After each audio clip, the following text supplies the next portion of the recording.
Welcome to the Becoming with Wawa and Ona podcast, where we interview young, extraordinary people, youth entrepreneurs, and talk about relatable topics for the youth.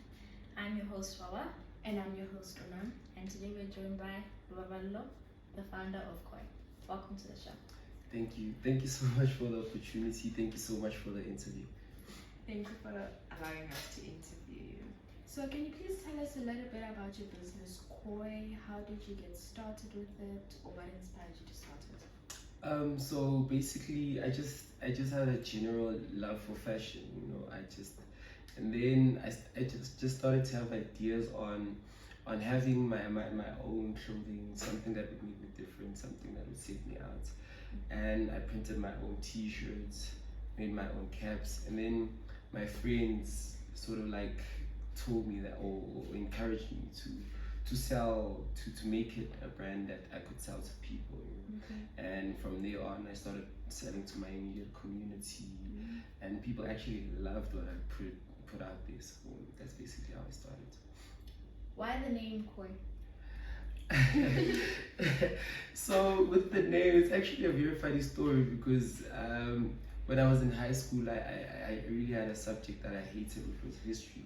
And then with that, we just studied the topic. I personally studied the topic of the Khoi-San, and it was very interesting how they had paintings on the rocks and all of those type of things. I just loved their history, their language, and all of those things, and discovered that they are on the coat of arms and they fund money. I was like, okay, so there's a lot I didn't know, and it was just such a cool name. And started using, as I started the brand, as I started wearing my own clothes, people started calling me Khoi. So I was like, okay, let me just develop a brand and incorporate that creativity into like a streetwear brand that I want, So that was literally just the inspiration around Khoi.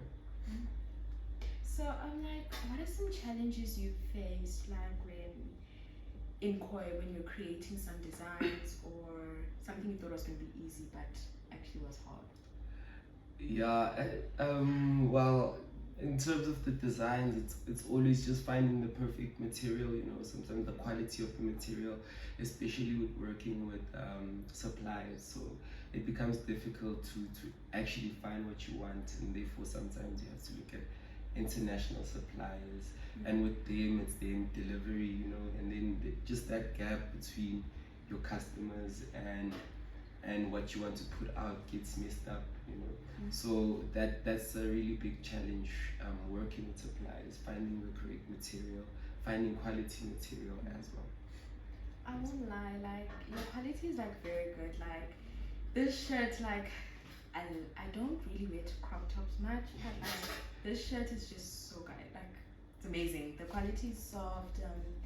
It's not rough on you or anything. It's like very good, nice quality. So keep it up. It's very nice. Thank you so quality. much. Thank you so much. For your designs, do you get inspiration from something? Yeah, so I really do get inspiration from what would I say, from top international brands, but also local brands. I feel like there's like a lot of inspiration from people like your Makosas, your Rich Macy's, and even brands like Embedded and all of those other brands that are situated within South Africa. Sorry, they bring a lot of inspiration in terms of the quality that they bring, the styles, especially the styles. It's very amazing how the South African textile industry has a range of creators that constantly just produce and make quality streetwear. What got you interested in fashion? Yeah, so as I said, I just really love clothes. But if I were to go back, I would say my granddad. So because our grandparents always want you to rock up, going to church with a fresh, teach you how to take care of your clothes, match color patterns. They'd be literally angry at you for wearing, yellow and black or something, mixed matching of colors and all of those things. So I just got that inspiration to love fashion. Plus, where I grew up. I grew up around the age of Khoi-San. So they also love for quality material, expensive. As long as it was expensive, but if you look at how rich the fashion was with them as well, you know, and yeah, that just gave me an inspiration for fashion.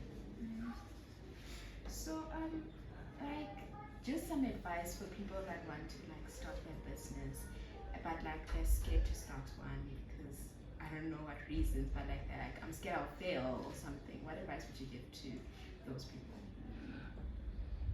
I just start.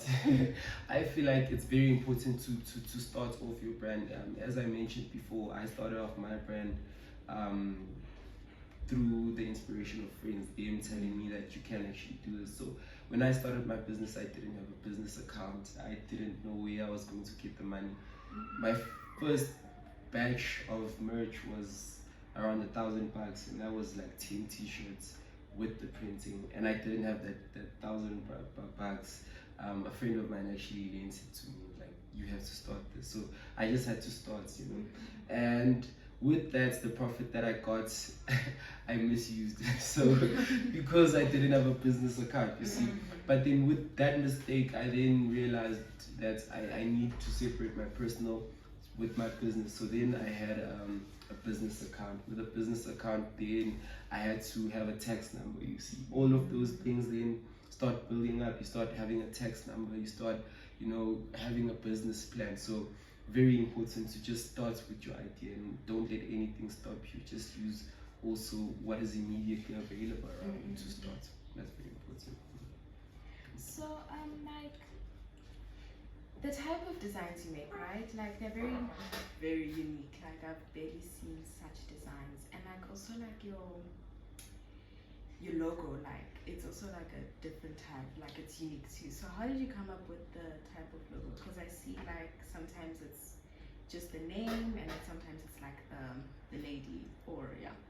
Yeah, so can I explain with my latest design? Yeah. So basically, so this is my latest design, right? As you can see, it just also goes back to bringing back the creativity around the Khoi people, right? So this is a Khoi man, right? And then looking at it, chasing a stack of money. So this is basically, I was inspired by the fact that whenever we go on social media, everyone's talking about money, how to, you know, the age of the creators, and this is just an inspiration to also just keep going and work towards our dreams, obviously with the ambition of leaving a legacy and at it earning money.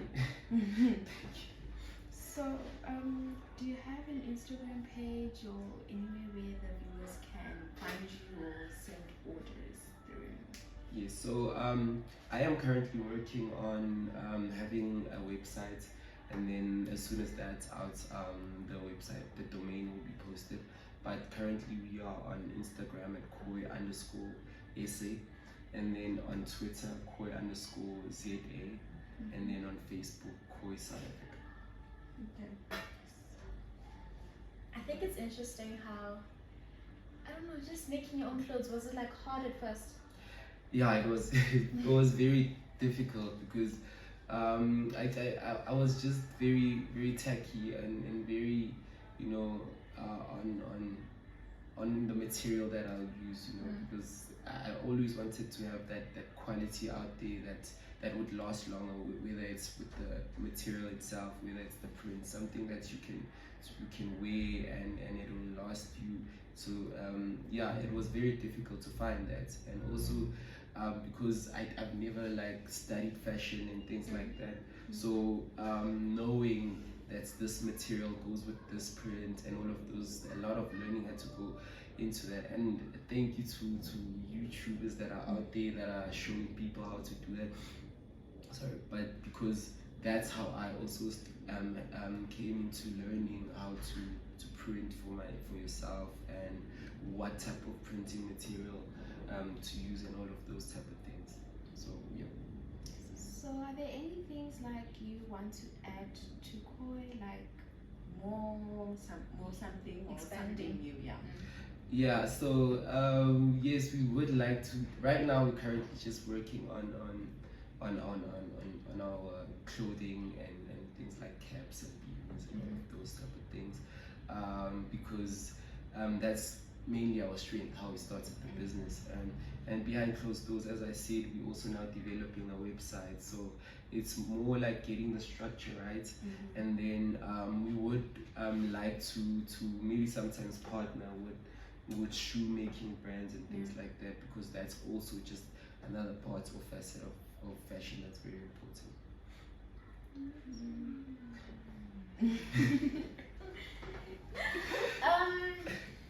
So when it comes to like your designs, right? Do you take them off Google? Do you have like a designer that designs them, or do you draw them up? Yeah, I'm also not very good at drawing. So yes, I do try to sketch them out at some point, and then sort of like sit down, because I do have a friend of mine who's a graphic designer, also part of the business, who's a graphic designer, and then we sit on apps like Photoshop, and then we put something together, and yeah, the designs come apart. For instance, with the design that I'm wearing right now, I just had this image of having, you know, koi all over, and also just I'm sure you know Sarah Batman. Yeah. So we decided to go with an image of her. Found a very nice image of her online. Yes, we found a nice image of her, and then we just tried to edit it. We edited it a lot, you know. So this is basically Sarah Batman, and we decided to make a cool made of his sunglasses, you know. So it's just also, as I said, adding that koi nature, well, koi creativity into an urban brand, you know, making it cool. So basically that's how we go about. So sketching, it's Photoshop, it's having that vision and all of those type of things. I feel like that's how I go through my design process, if you call it that. So your designs, right? Like on the caps, like it has certain wording in different type of ways, right? Yeah. And then on your beanies, it's also like a different type of thing. Would you ever like consider like making it all the same, or like do you always want things to have their own certain thing so that like you don't mix, or Yeah, that's the idea behind it, because I just want to have sort of like a range, you know, like a collection of different things that have different logos attached to them. Or obviously with the t-shirts, for simplicity reasons, I always use the same t-shirt, which is a normal, you know, unisex t-shirt. You know, I just play around with it. Sometimes it would be a slim fit, or since times are not now, we're now gradually moving towards baggy clothes again. So just make it baggy, you know, and always keep it unisex so that both genders can buy them. But the idea is also to have different designs and different prints for different products, you know, because it also gives the customers a wider range, you know, in terms of choosing between. For instance, this is a 5-panel cap. This is our latest cap. So yeah, so this has the Koi Smarty, this Koi Smarty design on it, you know, with the different colors, you know. And then we had a 6-panel cap that had just one logo on it. So that just gives people of different tastes also the opportunity to buy different products within our range. How do people know that koi exists? So yeah, right now our marketing, we just working on having a few more campaigns, working with influencers, working with top artists as well. You know, because over the past few years we've gotten the opportunity to work with successful artists like Boucher. We've also had people like Shimza support the brand. So we just try to get out there as well. I think in 2021, that's a long time back. But yeah, we won the, is it 2022? One of the two, we won the clothing brand of the year in Johannesburg. So we just trying to work on a few campaigns, collaborate with other brands, you know, just to spread the word out there. Oh yeah, I forgot to ask, when did Khoi start? Like, when Yeah, did you officially get out there? we officially went out in 2018. So yeah, we officially started the brand in 2018. Okay. So been around for a while. So thank you for joining us on Becoming with Wawa and Ona podcast with our special guest Lubabalo. We will be back next week with another inspiring story. Until then, keep working on becoming your future self and keep working on becoming your future self, and keep following us by following us on Instagram at Becomingwwo. Don't forget to like, subscribe, and comment any ideas you would like to see on the show. But as for now, it's a bye from us.